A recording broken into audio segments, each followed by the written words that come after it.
Willpower.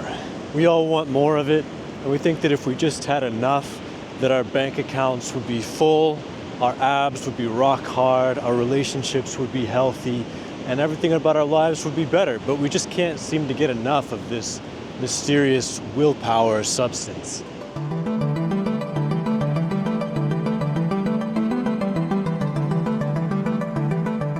Hey, Future Noah here. I wanted to let you know that this video is originally from my main channel. It's a video that just came out there. And on that channel, I make content for people who are struggling with compulsive use of online sexual material. Occasionally, I will be taking videos from that channel and posting them edited to this channel as well, when the topic I'm discussing covers and applies to a more broad audience than just that niche. All right, let's get back to the past. So what is willpower? Well, the definition that I'll be using in this video is that willpower is the strength of will to resist temptation in the moment in order to better contribute to your long-term aspirations and goals and values.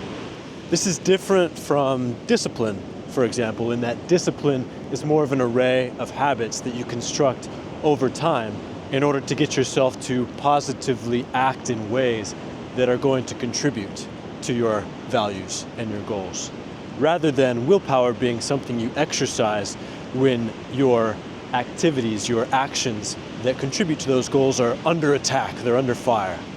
Willpower is what you use when you pick up your phone to do something useful, like send an email, and then you see that TikTok app and you want to click on it, you want to start watching videos. And willpower, if you exercise it properly, will keep you on track to do what you wanted to do with your phone, which is check that email or send that email. Ego depletion is a theory about willpower that's been popular since the 1990s.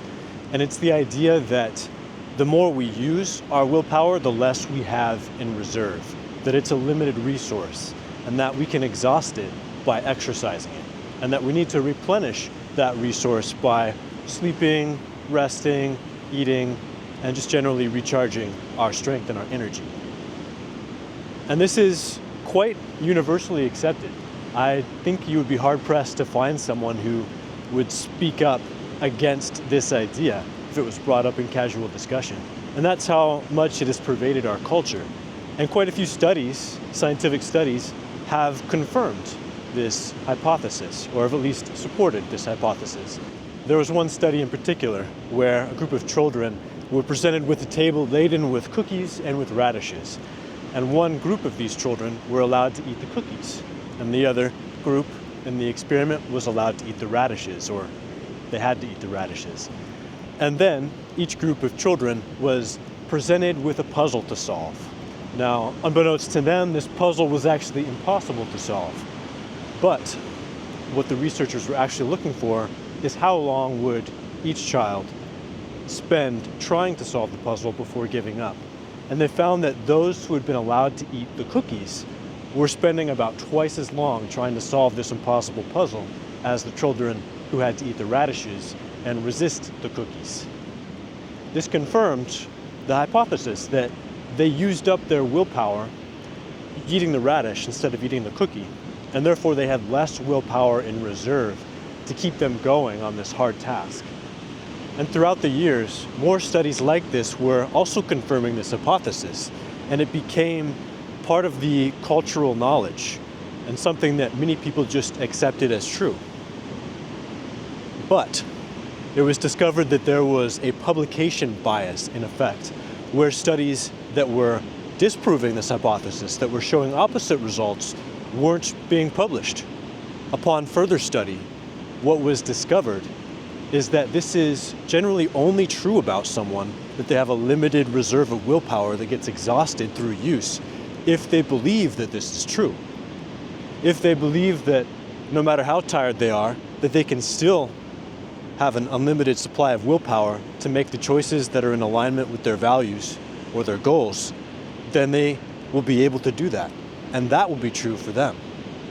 I find stuff like this fascinating, just how much of our reality and what's true about ourselves and human nature, human character, is actually only true because we believe it to be true. And it's rather empowering if you think about it, just the amount of power and control we have over our own reality based on our beliefs. And what we believe to be true can become true. It's also a very dangerous thing. If you believe self-limiting beliefs, then you will be limited. It's like Henry Ford said, both the man who believes that he can and the man who believes that he can't are both probably right.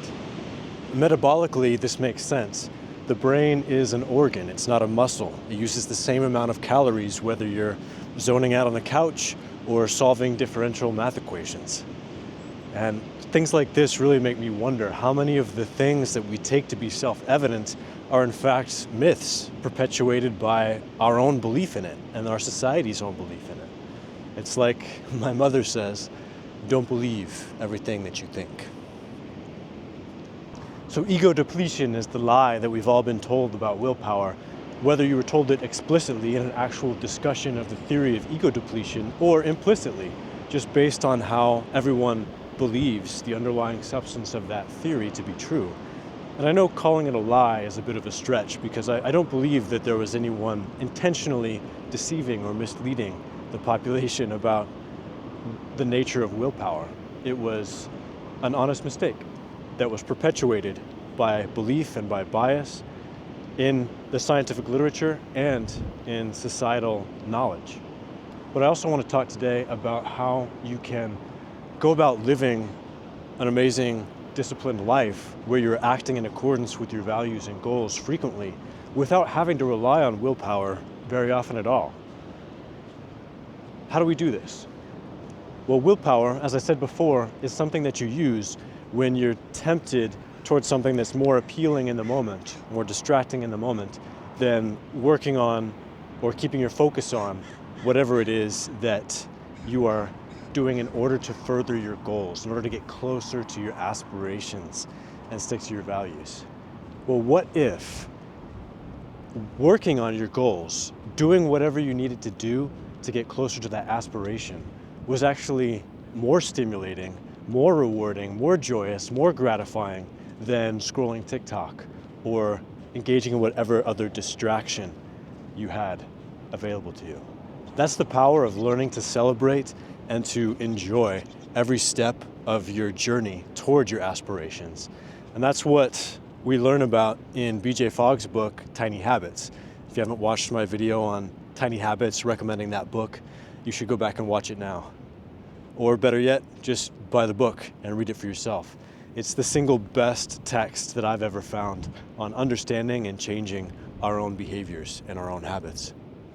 And the most important concept from that book, in my opinion, is the concept of celebration, and that we change our actions and our behaviors by feeling good, not by feeling bad.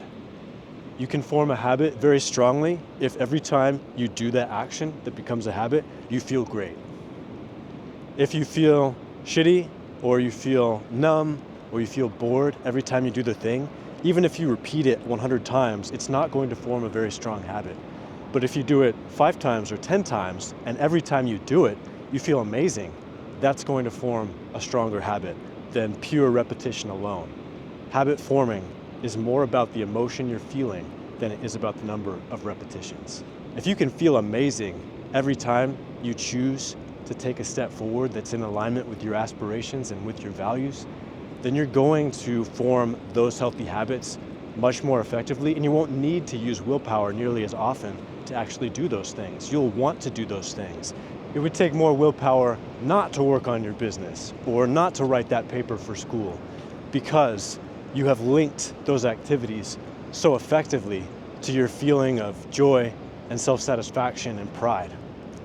And with the skills that we learn from Tiny Habits, we can actually control these emotions within ourselves. We can learn to celebrate every little step that we want to nurture into a habit. And by doing so, we gain so much more power over our lives than simply by increasing the strength of our willpower alone.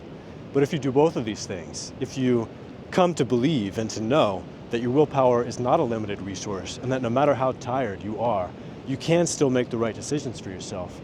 But at the same time, you're also bonding your behaviors to the joy that you can experience when working on your values, when pursuing your aspirations, then, my friends, you're going to be a rocket ship and your momentum will be nearly unstoppable.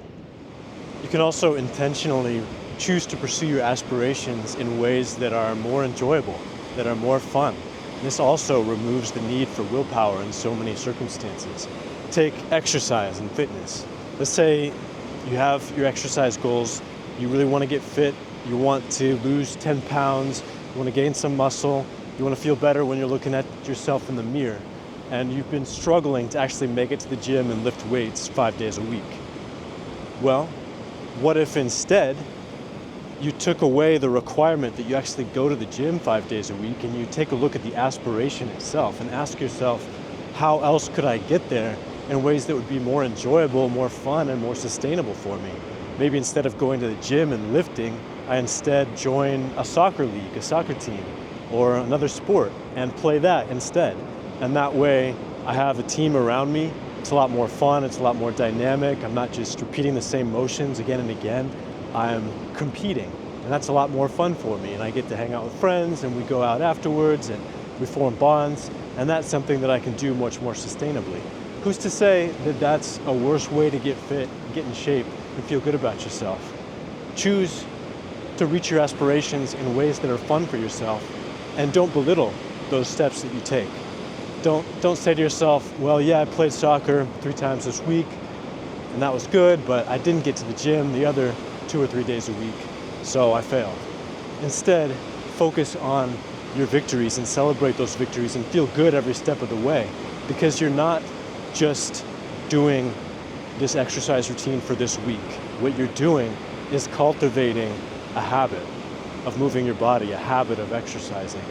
And if every time you exercise, you feel bad about yourself because you didn't do enough, because you didn't go often enough this week, then you're not going to want to keep doing it, because on an emotional, deep level, you know that every time you do it, you feel bad about yourself. Every time you think about it, you feel bad about yourself. But instead, if you celebrate every positive step and you feel good about every positive step, then on a deep emotional level, you'll want to keep doing more, because you know that every time you do it and every time you think about it, you feel good. And that's how habits are formed. And that's how you can construct your life in a way that you need hardly any willpower. This technique of taking your aspiration and figuring out how to make every step toward that aspiration more fun and more enjoyable is what I've been doing with YouTube. I'm getting out into nature, playing disc golf, making some more interesting shots, and just making it more fun for myself so that I do it more often and provide more value to the people who are watching this channel. I'm on the Oregon coast this weekend, by the way, which is why you get the change of scenery. Hope you enjoyed the video. If you did, like and subscribe for more, and comment down below about what willpower challenges or habit challenges you are trying to overcome right now in your life. See you in the next one.